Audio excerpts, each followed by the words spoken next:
Reality show Saregama পা দিয়ে দুই বাংলায় জনপ্রিয়তা পান সঙ্গীত শিল্পী মাইনুল আহসান নোবেল। এরপর মৌলিক কিছু গান নিয়েও হাজির হন তিনি, যা তার জনপ্রিয়তার পরিমাণ আরো বাড়িয়ে দেয়। তবে ব্যক্তি জীবনে নানা বিতর্কিত কর্মকাণ্ড ও মন্তব্যের কারণে একটা সময় অন্ধকারে হারিয়ে যান এই গায়ক। নোবেলের ওপর থেকে মুখ ফিরিয়ে নেন তার ভক্ত ও শ্রোতারা। সম্প্রতি এই গায়ক জানিয়েছেন, মূলত অল্প সময়ে তারকা খ্যাতি ও অর্থ একসঙ্গে তার ক্যারিয়ারে ক্ষতি ডেকে এনেছে। তিনি বলেন, আমার সব অভিযোগ নিজের ওপরেই। আমি আমাকে যত্ন করতে পারিনি, তাই শ্রোতাদের অসম্ভব ভালোবাসা পাবার পরেও তা ধরে রাখতে পারিনি। এই দোষ শুধুই আমার, কারণ তারকা খ্যাতি এবং অর্থ একসঙ্গে পেয়ে গিয়েছিলাম, যা আমাকে পথভ্রষ্ট করে দেয়। আমি কোনো কিছুকেই তোয়াক্কা করতাম না, যা মন চাইতো তাই করতাম। কোনো কাজকে আমি গুরুত্ব দিতাম না, যাকে তাকে অপমান করে কথা বলতাম, কিন্তু এমনটা আমার করা উচিত হয়নি। প্রায় 4 বছর পর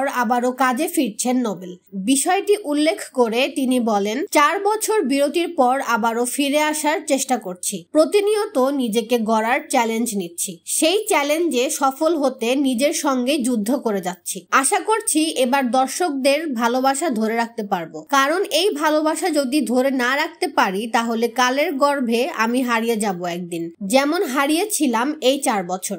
দীর্ঘ এই সময়টিতে আমি একটি বিষয় উপলব্ধি করেছি, কাজ ছাড়া আমাকে কেউ মনে রাখবে না, মনে রাখেনি। তাই এবারের ফিরে আসার যুদ্ধ শুধুই আমার একার, কারণ শাস্তি যা পাওয়ার আমি পেয়েছি। এখন এই ভুলগুলো শুধরে সামনের দিকে এগিয়ে যাওয়াই আমার মূল লক্ষ্য।